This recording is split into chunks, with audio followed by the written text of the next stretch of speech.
Kinetic theory of gases. Okay बेटा, the thing is कि आपको इसको अच्छे से लिखना पड़ेगा, क्योंकि ये आपके HSC बोर्ड का chapter number, if I am not wrong, chapter number 3 है। तो अब तक क्या पढ़े? अब तक जो तीनों चैप्टर पढ़े वो किसके लिए पढ़े? सिर्फ और जेई के लिए पढ़े वो, ठीक है। उसमें आपको शॉर्टकट्स, फॉर्मुलेज, ये सब अच्छे से याद रखना है। इसमें आपको थोड़ा बहुत थ्योरी भी देखना पड़ेगा कि क्या है, ठीक है। बट मुझे भरोसा है कि आप लोग इसको अगले साल तक भूल जाएंगे, ठीक है। तो आपको रिवीजन ऑलरेडी कराया जाएगा, ऐसा नहीं है, ठीक है। याद किया तो वेल एंड गुड, नहीं किया तो क्या ही कर सकते हैं, ठीक है। Kinetic theory of gases.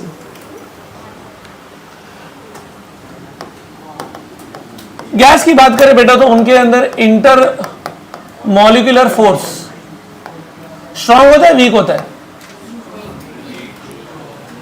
पक्का कंफर्म आंसर बोल दो। कोई स्ट्रांग बोल रहा है यार, क्या है? वीक ही होता है। कौन है यार?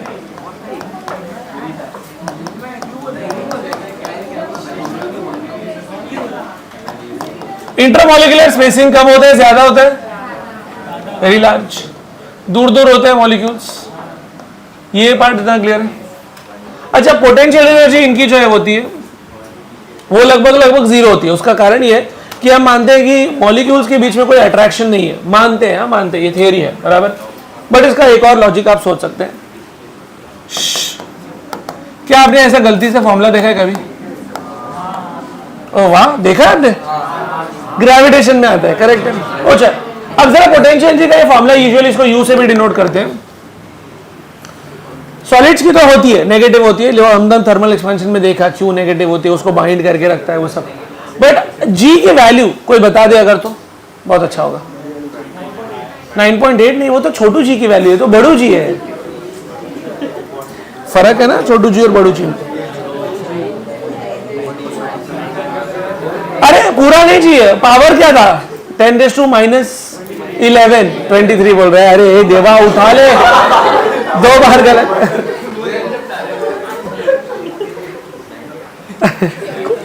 जहां जो घुसाने का घुसा दो। यस, तो जी की वैल्यू थी 6.67 into 10⁻11। The value is -11 itself for this one. अच्छा, mass of molecule is also very small. Can I say very small into very small into very small is very very small. तो आपका potential लगभग क्या लेना पड़ेगा? 0। और molecule के बीच में कोई अट्रैक्शन रिपल्शन भी नहीं है, अंडरस्टैंडिंग? ओके, अगर अट्रैक्शन होता तो भाई ये यहाँ पे क्या लिख दिया हमने? वीक फोर्स है ना भाई, अंडरस्टैंडिंग? ओके, काइनेटिक एनर्जी होती है, हाँ बिल्कुल होती है। क्या मॉलिक्यूल एक जगह बैठे रहते हैं गैस के शांति से? बिल्कुल भी नहीं। वो क्या करते हैं? मूव करते रहते हैं, मतलब उनके पास काइनेटिक एनर्जी है, जिसका फॉर्मूला क्या होगा? 12mv²।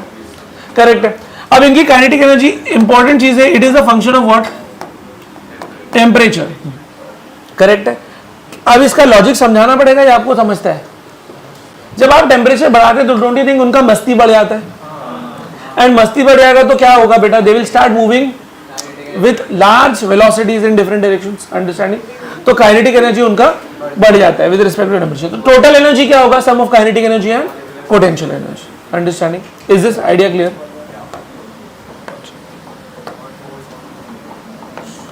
अच्छा, जरा ये सुना है आपने ideal gas? Ideal gas equation तो सबको पता है, बराबर है? यस। ए बेटा, आइडियल गैस इक्वेशन बोल दो, जल्दी जल्दी बोलो, जल्दी जल्दी बोलो बोलो। PV is equal to nRT। सबको क्लियर है ये? ओके, ये तो आइडियल गैस इक्वेशन हुई, बिल्कुल सही है। बट आइडियल गैस का मतलब क्या है?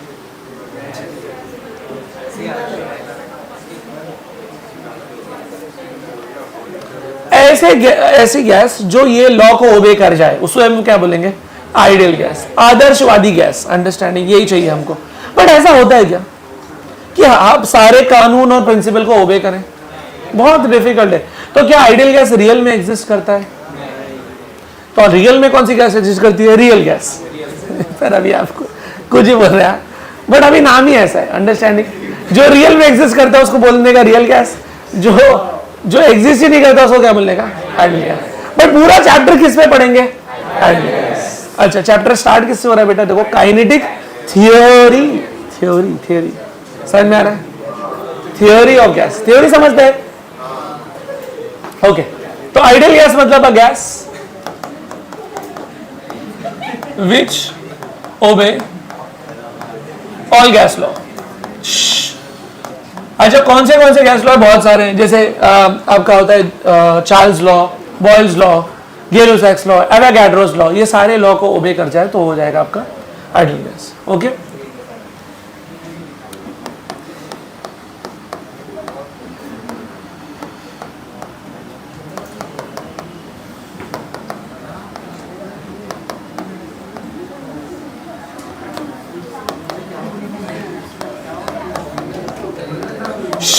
चुप हो जाओ। जो रियल गैस होते हैं ना बेटा, वो आइडियल गैस ऐसा बिहेव करेंगे। वर्ड पे ध्यान देना, बिहेव। क्या वो आइडियल गैस है? बिल्कुल भी नहीं। वो बिहेव करेंगे आइडियल गैस जैसा कब? High temperature and low pressure पे। इनका जो सी का वैल्यू है, सी जो हम बोलते हैं ना मोलार हीट कैपेसिटी, वो समय के हिसाब से चेंज हो सकता है, टेम्परेचर के हिसाब से। अंडरस्टैंडिंग? तो सी वेरीज विद टी। पता है ना आपको, हमने पढ़ा था मोलार हीट कैपेसिटी, बराबर। यहां पे सी जो है वो टेम्परेचर से चेंज नहीं होता है, यहाँ पे सी चेंज हो सकता है। क्या हमको रियल गैस के बारे में पढ़ा है? बिल्कुल नहीं पढ़ा है। केमिस्ट्री वाले पढ़ाएंगे आपको रियल गैस के बारे में थोड़ा बहुत, ठीक है? हम लोग को कुछ लेना देना नहीं है रियल गैस से।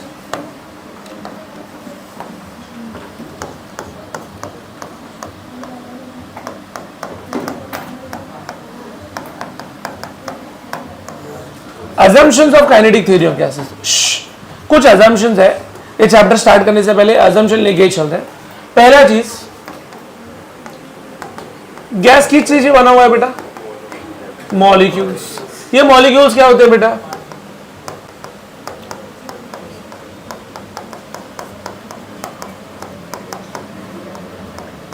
बराबर। जरा ये चीजें बता दीजिए। ये मॉलिक्यूल्स हमने माना है, ये मॉलिक्यूल्स कैसे हैं बेटा? रिजिड है, इलास्टिक है, पॉइंट मास मतलब इनका बहुत छोटा मास है, और लाइट वेट है। करेक्ट है?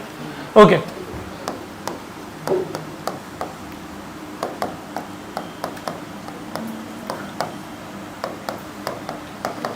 इनके बीच में कोई अट्रैक्टिव और रिपल्सिव फोर्स नहीं है, ये मानते हैं आप, ठीक है? ये हमको अज्यूम करके चलना। अच्छा, वो अट्रैक्टिव फोर्स तो है इंटरमोलिकुलर वाली, बट वो वीक है। अंडरस्टैंडिंग? जिनके कारण इनका पोटेंशियल एनर्जी लगभग क्या हो रहा है? जीरो। आपको ये क्लियर है कि kinetic energy is a function of what? Temperature. ये हमने ऊपर ही डिस्कस कर लिया है, ठीक है? अच्छा, ये गैस मॉलिक्यूल जो है बेटा क्या करते हैं? ऐसे फुकट में ऐसे बैठे हुए नहीं, दे मूव। किधर मूव करते हैं?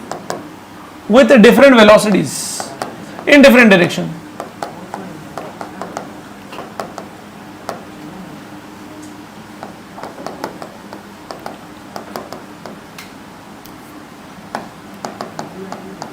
सर ये डिफरेंट वेलोसिटी क्यों? सबकी वेलोसिटी सेम नहीं हो सकती, बिल्कुल भी नहीं होगी सबकी वेलोसिटी सेम। कोई इधर जा रहा है, कोई इधर जा रहा है। वेलोसिटी स्केलर है, वेक्टर है? पहले ये बता दीजिए। अगर इसमें भी अभी भी डाउट है भाई, तो अभी छोड़ दी पढ़ाई भाई। यस, वेक्टर है। तो भाई कोई इधर जा रहा है, कोई इधर जा रहा है, तो मैग्नीट्यूड भले ही सेम हो, बट डायरेक्शन तो अलग अलग है। अच्छा, क्या सबका मैग्नीट्यूड सेम है? वो भी नहीं है, एक रेंज है। रेंज मतलब क्या? कुछ मॉलिक्यूल की स्पीड हो सकती है जीरो, कुछ मॉलिक्यूल की स्पीड क्या हो सकती है? इन्फिनिटी। जो मैं बोल रहा हूं बेटा उसको ध्यान से समझिए, ये एक रेंज है। मतलब एक मॉलिक्यूल बहुत स्लो मूव करेगा और कुछ मॉलिक्यूल होंगे जो बहुत फास्ट मूव करेंगे। लेकिन अगर सब मॉलिक्यूल है तो सब मॉलिक्यूल सेम स्पीड से नहीं मूव करेंगे। You all are like molecule. क्या सबको सेम मार्क्स आता है? नहीं आता ना। अंडरस्टैंडिंग क्लियर है? ओके, है ना? सब अलग अलग पोटेंशियल के हिसाब से काम करते हैं भाई, ठीक है? ठीक है, डिफरेंट मॉलिक्यूल्स। अच्छा, इस टाइप के मोशन को हम लोग बोलते हैं, एक नाम है बेटा, मेरे को लग रहा है ये सुना है, कहीं ना कहीं सुना है, ब्राउनी। अरे देख भाई, ब्राउनियन मोशन बोलते हैं हम लोग इसको। रैंडम मोशन है, डिफरेंट डिफरेंट। नहीं सुना है? पहली बार सुन रहे। गैस मॉलिक्यूल्स यूजुअली जो है वो ये जो मैंने बोला है उसी को हम लोग बोलते हैं ब्राउनियन मोशन। अंडरस्टैंडिंग? ठीक है, ये कहानी क्लियर हो गई थी। अच्छा, जरा मोमेंटम के बारे में पढ़ा सर ने थोड़ा बहुत, सेंटर ऑफ मास चालू कर दिया तो आपको मोमेंटम तो पता होगा। अब बताइए, अगर अगर गैस मॉलिक्यूल्स के पास वेलोसिटी है और मास मान लो बहुत ही कम है लेकिन वेलोसिटी बहुत ज्यादा है, तो कुछ ना मोमेंटम होगा। अच्छा, अगर मोमेंटम होगा, टकराएगा तो रिटर्न आएगा। यहां पे कौन सा शब्द यूज किया है? इलास्टिक। तो कोलिजन मान लीजिए इलास्टिक है। अच्छा, कोलिजन हो गया आपका? नहीं हुआ। तो अगर वो mv से जाएगा तो रिटर्न कितने से आएगा?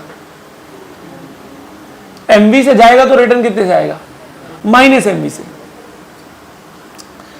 ना मास चेंज हुआ ना वेलोसिटी का मैग्नीट्यूड चेंज हुआ। क्या चेंज हुआ? सिर्फ डायरेक्शन, गया और आया।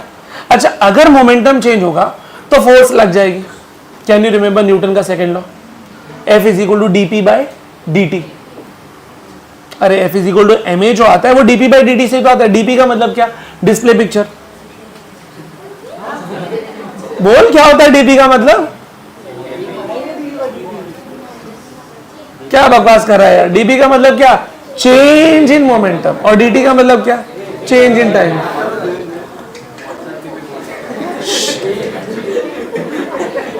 ठीक है, तो ये क्लियर है dp/dt। तो अच्छा, फोर्स लगेगी। अच्छा, फोर्स लगेगी तो प्रेशर भी आ सकता है।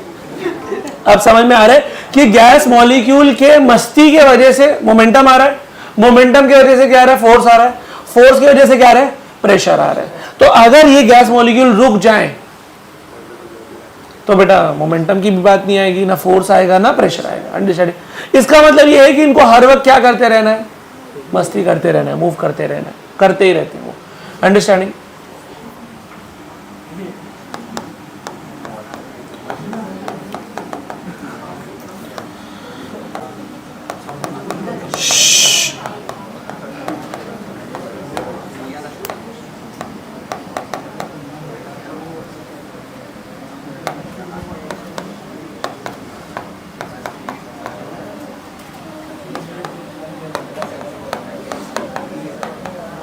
चलो, ये लाइन समझ में आई? They collide with each other and with the walls of the container. और कोलिजन कैसा है बेटा? कोलिजन इलास्टिक है।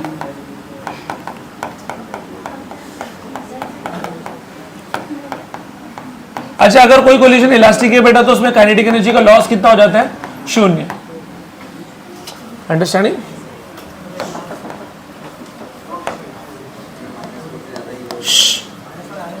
अच्छा, अभी सुनिए, जब ये कोलाइड किए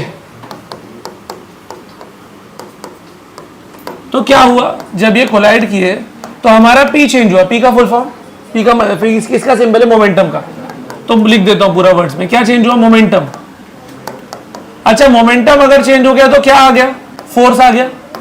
बोलो। और फोर्स आ गया तो क्या आ गया? प्रेशर आ गया। इसका मतलब यह है कि गैस मॉलिक्यूल क्या एक्सर्ट करते हैं? प्रेशर एक्सर्ट करते हैं। तो हमारे सर के ऊपर अभी एक प्रेशर आ रहा है। कौन सा प्रेशर है? ग्रेविटी का? एटमॉस्फेरिक प्रेशर है देवा, एटमॉस्फेरिक प्रेशर। तो ये जो गैस है, जो नाइट्रोजन, ऑक्सीजन, कार्बन डाइऑक्साइड है, ये क्या कर रहे हैं? रुके हुए या मस्ती में? मस्ती में।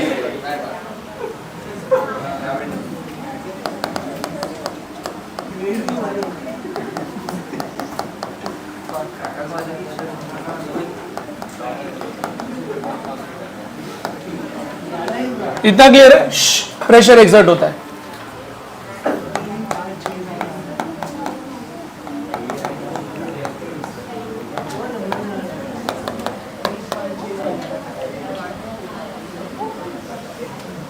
अबे ये 4 नहीं दिख रहा देखो।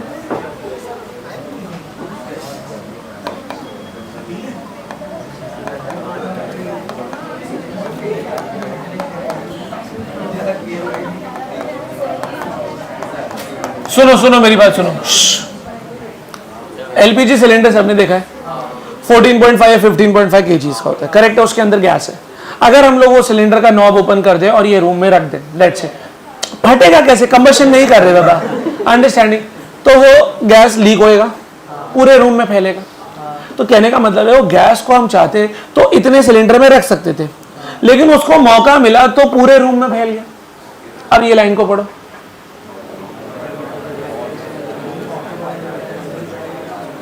गैस का एक्चुअल वॉल्यूम तो कम ही था, बराबर, बट उसने पूरे कंटेनर का वॉल्यूम ले लिया। अंडरस्टैंडिंग?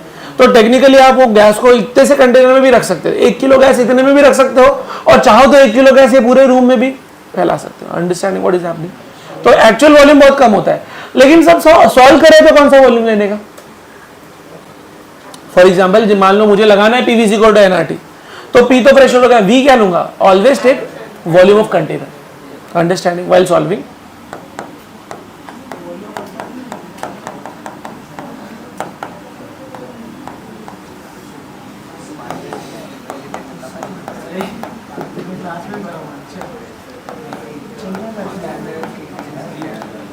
और कोई लॉजिक भी नहीं, एक्चुअल वॉल्यूम कैसे निकालोगे आप?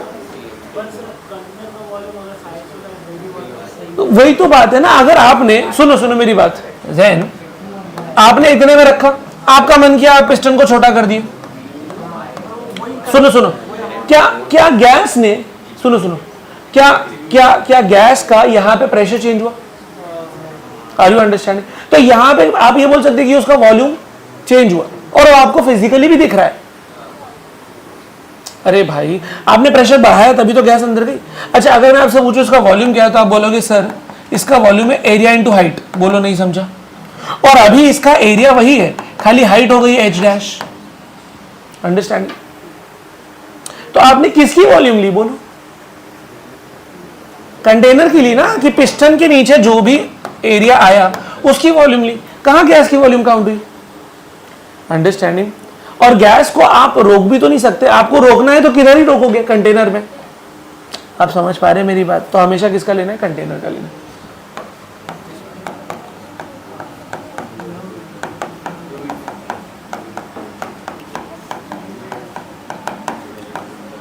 अच्छा ये बात समझिए, ऐसा नहीं है कि गैस यहां कहीं पे अपना बहुत ज्यादा डेंसिटी बना ले, यह गैस यहां कहीं पे कम डेंसिटी पे रहे, सब जगह पे उसकी डेंसिटी क्या रहेगी?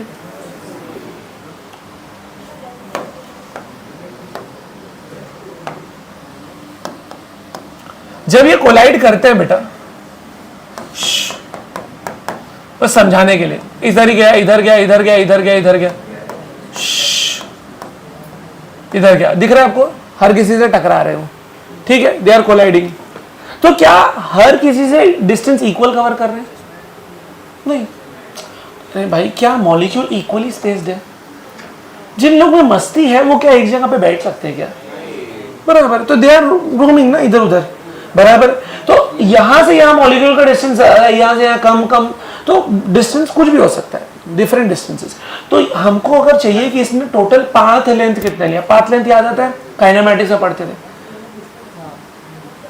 ए भाई जॉब छोड़ दो, तू ही पढ़ा दे।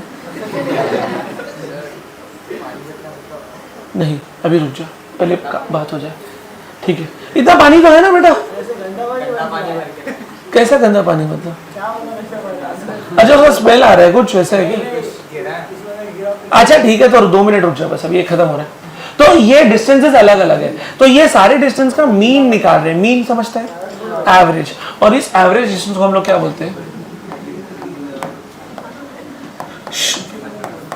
अब ये वर्ड का ब्रेकअप कर लो। पाथ मतलब रास्ता, डिस्टेंस। फ्री मतलब भाई साहब बंदे अलग ही भंड लेवल पे। क्या ये मॉलिक्यूल को इधर से उधर जाने में पैसा देना पड़ रहा है क्या रे? फ्री सस्ता मतलब ये फ्री विल है, जिधर जाना चाहता है उधर जा रहा है, इच्छा है उसकी जिधर जा रहा है। तो पाथ क्लियर है, रास्ता। फ्री मतलब it is free to move, and mean मतलब उनका एवरेज। तो अगर यहां से यहां डिस्टेंस d1 लिया, यहां से यहां डिस्टेंस d2 लिया, ये डिस्टेंस d3 लिया, तो कुल मिला के ये डिस्टेंस को हम लोग क्या बोल देंगे? d1 plus d2 plus d3 plus dot dot dot dn, है ना, अपॉन n। n समझ में आएगा कितने डिस्टेंस उसने ट्रेवल किया, नंबर ऑफ डिस्टेंस। क्लियर है ये सब असम्पशंस? चलो फटाफट लिख लो। गैस लॉस पढ़ रहे हैं हम लोग, पहला लॉ पढ़ रहे हैं बेटा। अबे बाद में आएगा, पहले गैस लॉ।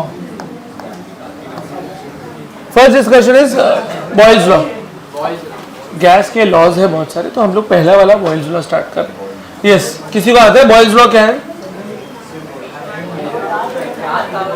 याद था बट भूल गए, वाह। P1 V1 equal to P2 V2। Okay तो प्रेशर और वॉल्यूम की बात हो रही है, मतलब क्या कांस्टेंट रखना पड़ेगा आपको बाय डिफॉल्ट?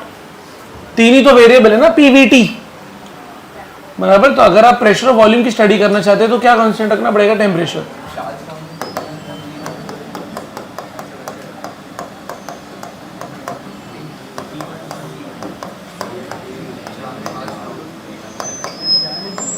अच्छा टेम्परेचर कांस्टेंट है मतलब उसको आइसोथर्मल प्रोसेस बोलेंगे।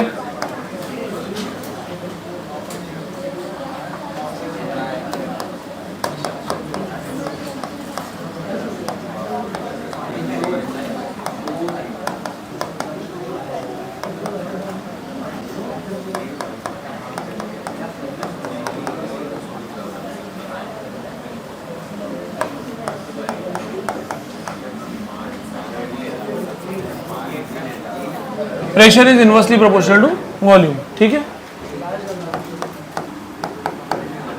बेटा। क्या कांस्टेंट होना चाहिए आपका? टेम्परेचर कांस्टेंट होना चाहिए, ठीक है। प्रोपोर्शनलिटी हटाएंगे तो क्या इंट्रोड्यूस करना पड़ेगा? तो PV is equal to constant, that is why you can write P1 V1 equal to P2 V2। Fair enough. Graph का डिस्कशन चालू करते हैं।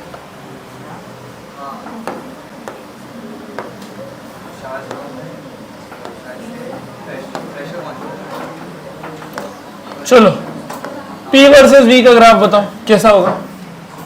प्रेशर बढ़ेगा तो वॉल्यूम घटेगा, तो it should be like pressure बढ़ेगा तो वॉल्यूम कब होगा? Inversely proportional. प्रेशर बढ़ेगा वॉल्यूम बोलो कैसा आएगा? ग्राफ का नाम बताओ यार। Okay this is called as rectangular hyperbola. क्या बोलने का?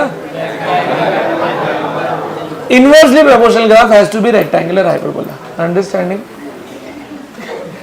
कौन है? कहां से आ रहे हैं? चलो P वर्सेस 1/V। अभी आपने क्या पढ़ा? Pressure is inversely proportional to volume, correct है। तो P is equal to K upon V। बोलो। I hope this part is also clear. अच्छा pressure is on which axis बेटा? देखो pressure is on which axis? Y and 1/V as a whole is on which axis? So it is of the form y is equal to kx na, which means it is of the form y is equal to mx. Understanding? Straight line. Understanding? Clear है? Okay. Next.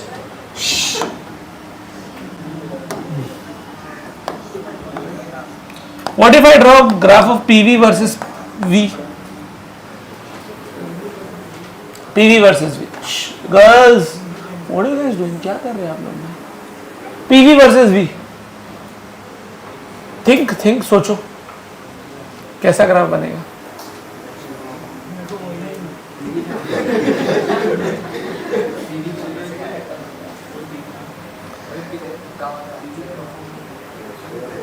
PV का full form बोलो। Pressure into volume.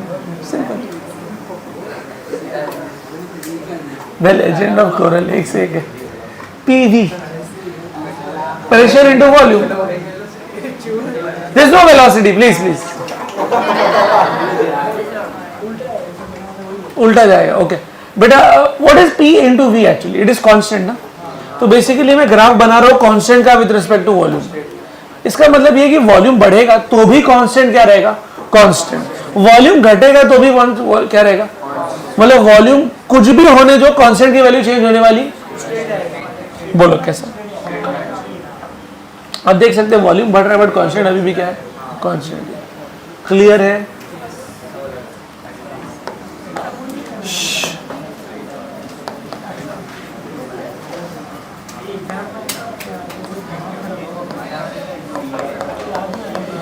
क्या आपको दिख रहा है? ये एक रेक्टेंगुलर हाइपरबोला बोल रहा है। पक्का? Okay is this part clear? अच्छा अभी आपको पता है ना T1 बड़ा है T2 बड़ा है?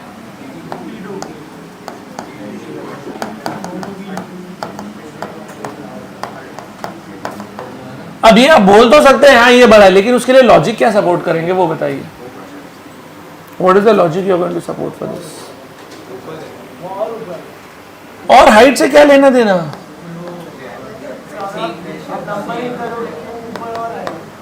बोलो क्या समझ में आ रहा है इससे?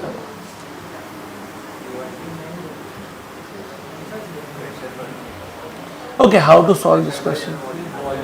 अरे देखो P वर्सेस V का है, मतलब बेसिकली मैं आपको क्या समझाना चाहता हूँ, मैं आपको ये समझाना चाहता हूँ कि हमने ये एक्सपेरिमेंट को किया एक गैस लेके, लेट्स से हम लोग कन्वीनियंस के लिए कौन सा गैस ले लेते हैं, ऑक्सीजन, करेक्ट है। और ऑक्सीजन में हमने कंटेनर को भी फिक्स रखा, लेट्स, ठीक है। और हमने बस इतना चेंज किया कि पहले गैस का टेम्परेचर T1 रखा और दूसरे का कितना रखा, T2। समझ में आ रहा है? बस वही चेंजेस है, बाकी प्रेशर सेम है और वॉल्यूम भी। P और V का ग्राफ हम लोग स्टडी कर रहे हैं, बट द थिंग इज कि दोनों गैस को अलग अलग टेम्परेचर पे रखा है। Let's try to solve this. Okay, so how can we solve this? Can you see I have drawn a pink line? अच्छा, इस लाइन पे मुझे बता सकते हैं कौन सा कोऑर्डिनेट हमेशा सेम रहेगा, एक्स कोऑर्डिनेट या वाई कोऑर्डिनेट? एक्स कोऑर्डिनेट हमेशा सेम रहेगा, वाई चेंज होता रहेगा, वाई बढ़ सकता है, अंडरस्टैंड? तो कहना है से दिस लाइन रिप्रेजेंट्स कांस्टेंट। क्या कांस्टेंट बोलो? तुमने क्या बोला, कौन सा रहेगा कोऑर्डिनेट सही रहेगा, एक्स वाला, तो कांस्टेंट वॉल्यूम, बराबर, ये समझा? अच्छा, इसके करस्पॉन्डिंग आपको ये समझा कि ये लाइन दो जगह पे हिट कर रही है, एक किधर हिट कर रही है, यहाँ पे, और एक यहाँ पे हिट कर रही है। क्या बोल सकता है, इसको P1 बोलना चाहिए, इसको P2। आपको दिख रहा है इतना पार्ट? अच्छा, अब जरा मेरी बात सुनिए और ध्यान से समझिए। कहना है इसे PV इज इक्वल टू, ये ग्राफ का एक्सप्लेनेशन यहाँ पे, यहाँ से चालू हो रहा है ग्राफ, देखिए। कह रहे हैं इसे PV is equal to nRT। This is which equation I have written बेटा? Ideal gas equation. अच्छा, बताइए n को 1 ले सकता हूँ कन्वीनियंस के लिए, तो n 1 हो गया तो वो कांस्टेंट हो जाएगा। अच्छा, R भी तो कांस्टेंट है बेटा। अच्छा, मैंने जो लाइन ली है उस लाइन पे मैंने क्या कांस्टेंट लिया है, वॉल्यूम। वॉल्यूम, अरे बोलो भाई, तो क्या वॉल्यूम को भी कांस्टेंट ले सकता हूँ? तो जो चीज सर्कल कर दी है आपको समझाने के लिए, वो सारी चीजें क्या है, तो इसके हिसाब से प्रेशर और टेम्परेचर कैसे प्रोपोर्शनल हुए? क्या आपको समझी मेरी बात? अब आप बताइए, फ्रॉम द ग्राफ ऑब्जर्वेशन से अगर देखेंगे तो P2 और P1 में कौन सी वैल्यू बड़ी है? बोलिए। P2 दिख रहा है, P1 2 है और P2 इतना है, तो P2 ग्रेटर देन P1, जिसके कारण हम बोल सकते हैं T2 greater than T1, because directly proportional है ना। तो जैन सही तो था विदाउट लॉजिक। ओह, अब दूसरा लॉजिक देखिए, वो भी आपको समझ में आ जाना चाहिए। एक बात बताइए, सुनिए, काइनेमैटिक्स से पहले ये बताइए, अगर ये ग्राफ है और मैं आपसे कहूं इसका मुझे एरिया निकालो, तो what will be area of this curve? Sir, इसको कनेक्ट करने का और इसके नीचे जो भी आएगा वो एरिया रहेगा, and that will be y into x. बोलो, समझा? यही करते हो, एरिया मतलब x कोऑर्डिनेट और y कोऑर्डिनेट को क्या कर देना, मल्टीप्लाई कर देना। पक्की बात?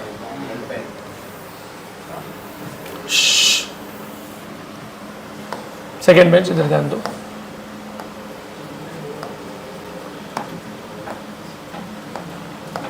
ओके, तो P और V यहां पे लिख दिया, बोलो इतना पार्ट समझा? तो अगर मैं आपसे पूछूं एरिया, ये मेथड 2 है, मेथड 2। अगर मैं आपसे कहूं एरिया क्या है, तो आप क्या बोलोगे? सर, एरिया मतलब एक्स और वाई के कोऑर्डिनेट को क्या कर देना, मल्टीप्लाई कर देना। मतलब किसको किससे मल्टीप्लाई कर देना? P को V से। बट आइडियल गैस इक्वेशन के हिसाब से PV क्या होता है? nRT। बोलो, समझ में आया?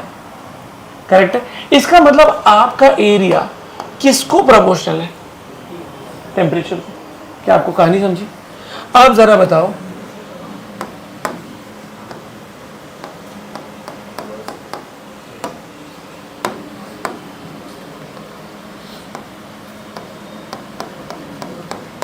कौन सा एरिया ज्यादा है एरिया अंडर कर्व, येलो या रेड? रेड एरिया ज्यादा ऑब्जर्व हो रहा है, ओके। और रेड एरिया किसके लिए था, जरा ऊपर वाले ग्राफ से आप बता दीजिए। T2 के लिए था ना, तो area 2 is greater than area 1, therefore T2 greater than T1। कर लो, क्या मस्ती चल रही है? दोनों मेथड क्लियर है? Whichever you want to use, you can use it.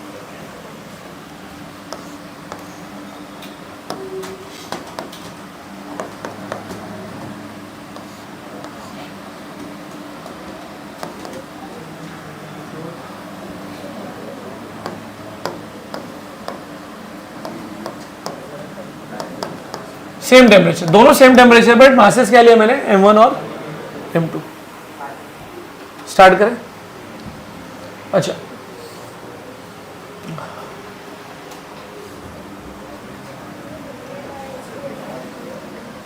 कहाँ गया,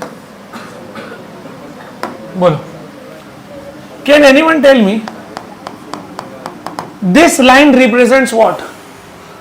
दिस लाइन रिप्रेजेंट्स कांस्टेंट। यहां पे वर्टिकल लाइन क्या रिप्रेजेंट करती थी कि एक्स कोऑर्डिनेट सेम रहेगा, तो हॉरिजॉन्टल क्या लाइन क्या रिप्रेजेंट करती है, वाई कोऑर्डिनेट सेम रहेगा। मतलब इस लाइन पे हर जगह प्रेशर क्या रहेगा, कांस्टेंट। क्या सबको इतना समझा? बोलो, इज दिस पार्ट क्लियर? अब थोड़ा आगे बढ़ते हैं, फटाफट मुझे आइडियल गैस इक्वेशन बता दो बच्चा लोग। ये लाइन का मतलब समझा, टी को सर्कल क्यों किया? अच्छा, पी को सर्कल क्यों किया? ये लाइन का मतलब समझ में आ गया। इसका मतलब आपका वॉल्यूम एन और आर पे डिपेंड कर रहा है, but don't you think N को हम लोग बोल सकते थे मास अपॉन मोलार मास? पक्की बात? ओके, आर कांस्टेंट है तो इसको तो लिखना भी नहीं चाहिए था, हटा देता हूं फिलहाल। बोलो ठीक है, इतना समझा? तो अब अपने पास किस, ठीक है, अच्छा, तो volume is directly proportional to what? Mass. अरे भाई साहब, ये तो अलग ही चलता है। ठीक है, पक्का? अब जरा इंटरसेप्ट पे चेक करते हैं। ये जहां पे टच किया, ये जहां पे टच किया, उसको नीचे बैक ड्रॉप किया। बोलो, करेक्ट है? अच्छा, क्या मैं बोल सकता हूं M2 के लिए है तो इस पॉइंट को बोलना चाहिए 1/V2 और इस पॉइंट को क्या बोलना चाहिए, 1/V1। चेक किया? अच्छा, from the observation can you tell मी,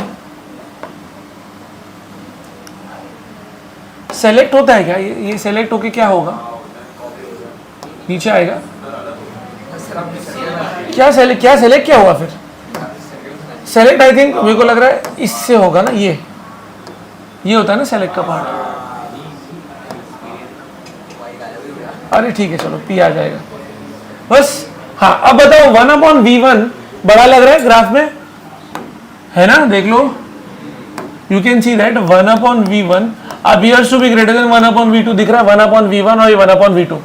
इसका मतलब V2 is greater than, बोलो। अच्छा, V और M कैसे प्रोपोर्शन है? तो M2 ग्रेटर देन, मगज में आया क्या? क्लियर नहीं?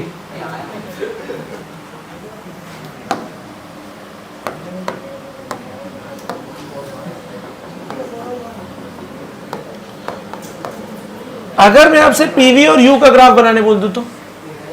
अच्छा, पीवी क्या है? कांस्टेंट।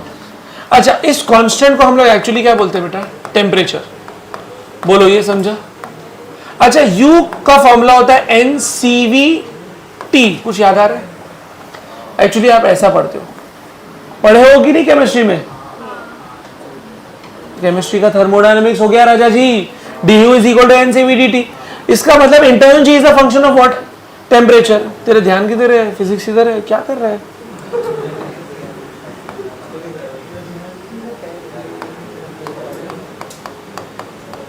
बोलो, ये समझा? करेक्ट है? तो इंटरनल जी किसका फंक्शन है? टेम्परेचर को। तो क्या मैं बोल दूं इनडायरेक्टली प्रोपोर्शनल टू टेम्परेचर? और पीवी किसको प्रोपोर्शनल है? टेम्परेचर। तो डोंट यू थिंक मैं दोनों कांस्टेंट चीज का ही ग्राफ बना रहा हूं? अरे एक बार इसको अच्छे से पढ़िए। इस प्रोसेस में टेम्परेचर कांस्टेंट होता है, तो पीवी आपके लिए क्या है? कांस्टेंट।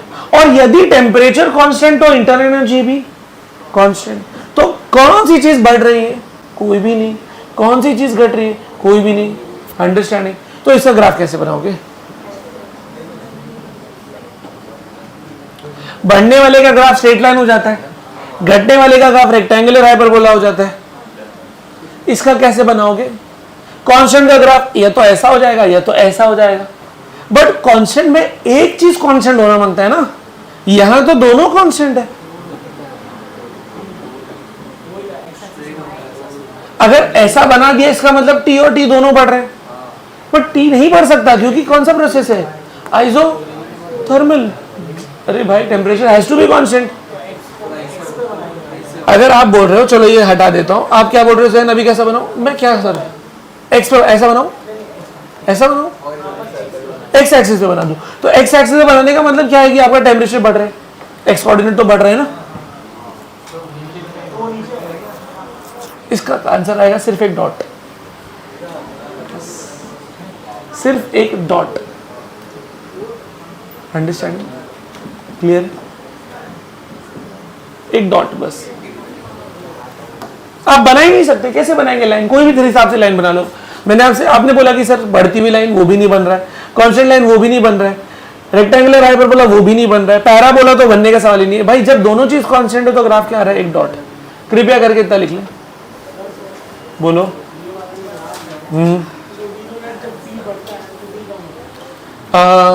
कौन सा, हाँ ये वाले ग्राफ का बोल रहे हैं।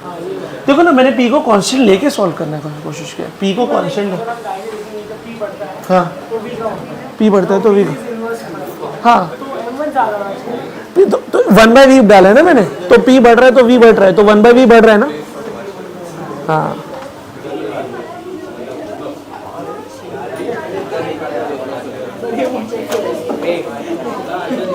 लिखा रहे,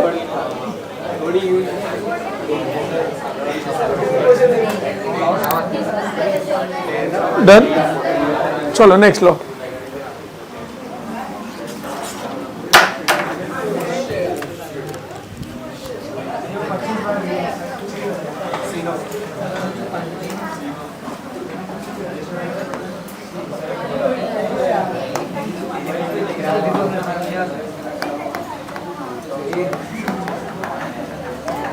चलो क्या कर रहे हैं, चार्ल्स लॉ। तो P और V का रिलेशन हो गया, अब V और T का रिलेशन डेवलप कर रहे हैं। याद है किसी को Charles law? V1 upon T1 equal to V2 upon T2 which is correct. तो इसका मतलब वॉल्यूम और टेम्परेचर कैसे प्रोपोर्शनल है, डायरेक्टली प्रोपोर्शनल। तो अगर वॉल्यूम और टेम्परेचर की बात हो रही है तो कांस्टेंट किसको रखा है फिर, pressure.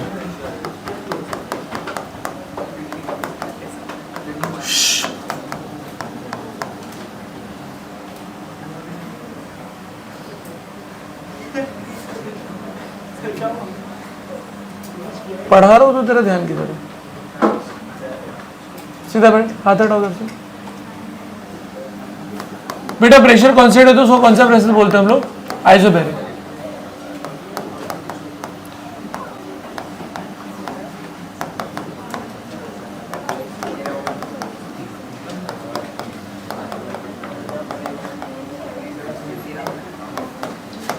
Volume is directly proportional to what? Temperature. But provided what remains constant? Pressure. So we are going to write V is directly proportional to T. But condition क्या है कि आपका pressure क्या होना चाहिए? Constant. तो can I write V is equal to KT? Proportionality हटा के constant डाल दिया. Which means V upon T will be equal to what? Constant. Which means V1 upon T1 should be equal to what?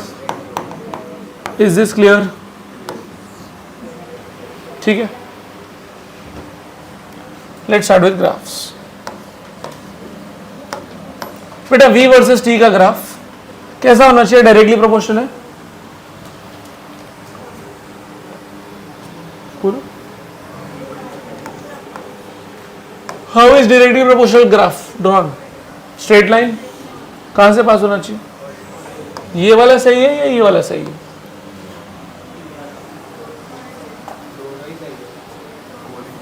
दोनों सही है। Second okay,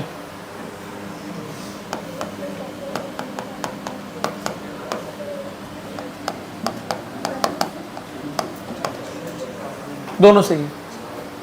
condition देख लिया, एक किस में है और एक किस में है। सर ऐसा क्यों, एक बात बताओ, ये पॉइंट कौन से एक्सिस पे लाई कर रहा है, इस पॉइंट पे कौन सा कोऑर्डिनेट जीरो है, एक्स कोऑर्डिनेट। मतलब जब टेम्परेचर 0 डिग्री सेल्सियस है तो वॉल्यूम 0 नहीं है।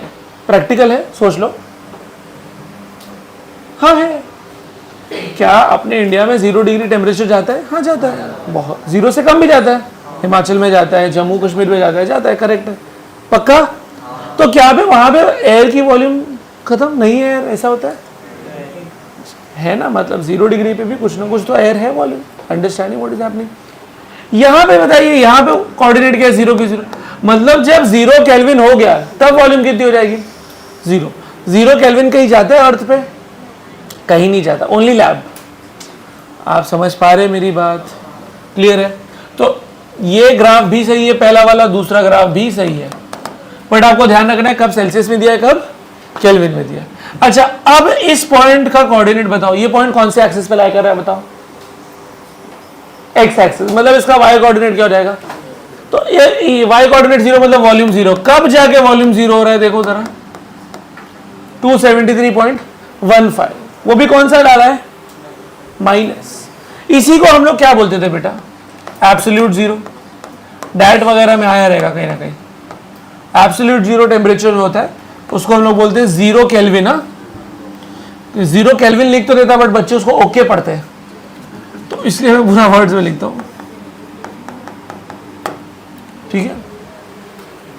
क्लियर है, दोनों ग्राफ एकदम सही है। आगे बढ़ते हैं।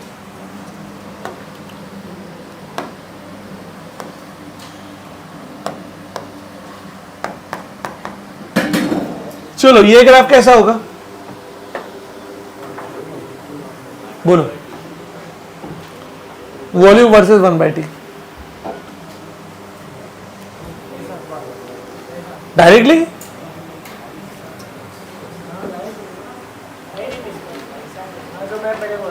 हाँ, अभी भी मान रहा है कि ये सही है बंदा। आपने क्या बोला, v/t is equal to constant, तो v into 1/t is equal to constant. अच्छा, v कौन से एक्सिस पे, y एक्सिस, और 1/t कौन से एक्सिस पे, x एक्सिस। तो क्या बोल सकते हो, v into Y into X is constant, इसका मतलब y is equal to k by X. बोलो, तो अब बताओ y और x कैसे प्रोपोर्शनल हुए, कहानी क्लियर है, सिंपल आइडिया।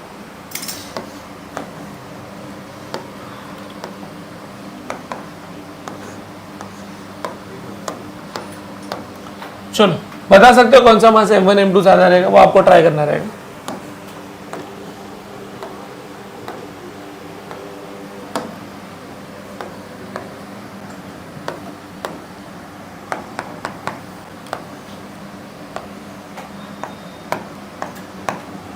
ठीक है, अब बता करना पड़ेगा P2 बड़ा है P1 बड़ा है।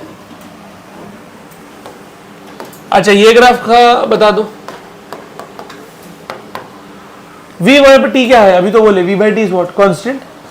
तो ये कांस्टेंट है, कांस्टेंट का ग्राफ टेम्परेचर से बढ़ा रहे हो, तो टेम्परेचर बढ़ेगा तो कांस्टेंट अभी भी क्या रहेगा, कैसा होना चाहिए ग्राफ, बोलो ऐसा, करेक्ट, पक्का। अब जरा आगे बढ़ते हैं।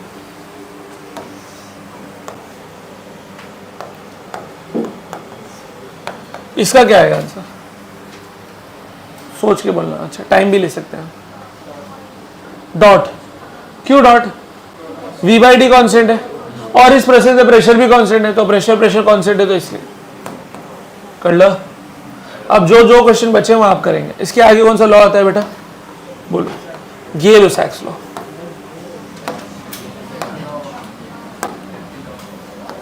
क्या,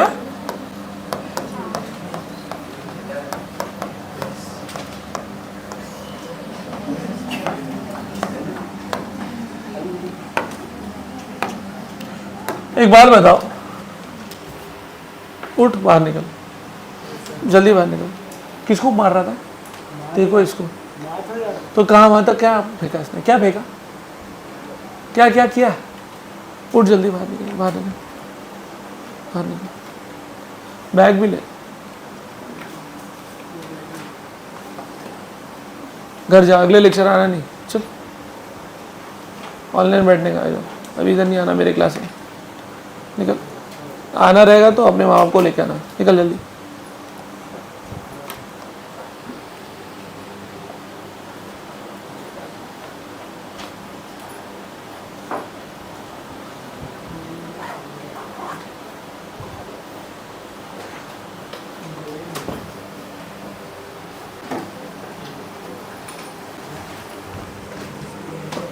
बेटा आपने बॉयल्स लॉ में P वर्सेस V का रिलेशन पढ़ लिया, चार्ल्स लॉ में किसका, V वर्सेस T, तीन ही चीज तो है, P V T, P versus V का हो गया, वी और टी हो गया, अब बचा कौन दो, पी और टी। तो गेलो-साइक्स लॉ में पी और टी के बारे में पढ़ेंगे। क्या कॉन्सेप्ट रखना पड़ेगा अगर पी और टी के बारे में पढ़ रहे हो तो? क्या कॉन्सेप्ट, वॉल्यूम, तो ऐड कॉन्स्टेंट वॉल्यूम।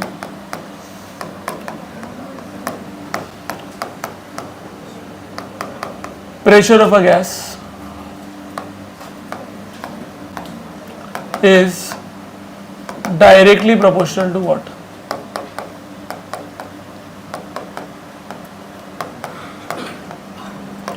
ठीक है, तो P is directly proportional to T। अच्छा, वॉल्यूम कांस्टेंट है, इसका मतलब क्या है बेटा, ये कौन सा प्रोसेस है, आइसोकोरिक, पढ़ा है ना। अच्छा, तो can I right P is equal to KT, therefore I can write P by T is equal to K, which means P1 upon T1 is equal to। क्या इस प्रोसेस को रियल लाइफ एग्जांपल बता सकते हैं जहां से temperature बढ़ रहा है तो प्रेशर भी बढ़ जा रहा है? हॉट एयर बलून,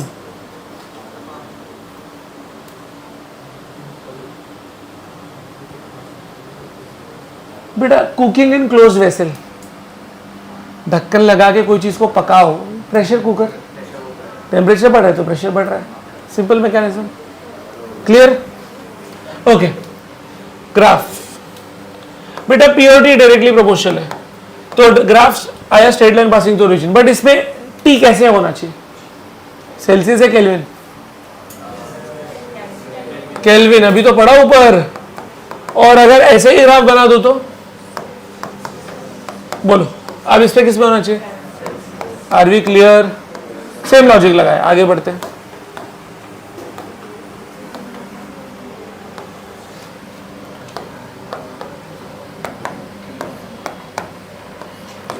आपको सोच के बताना रहेगा, बोलो P वर्सेस 1/T का ग्राफ क्या आएगा?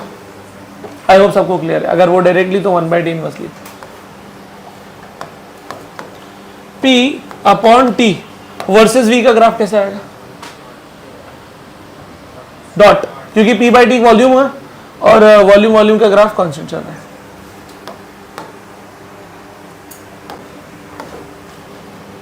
P वर्सेस T का ग्राफ या P upon T versus T का ग्राफ, बोलो। P अपॉन T क्या है, कांस्टेंट हो गया, कांस्टेंट का graph with respect to temperature, temperature constant नहीं है, टेम्परेचर चेंज हो सकता है, तो टेम्परेचर बढ़ेगा बट ये कांस्टेंट है। ये ग्राफ आपको सॉल्व करके देना है। चलो, कहाँ थे हम लोग, ऊपर ना, चार्ज लो, फटाफट कॉपी कर लो।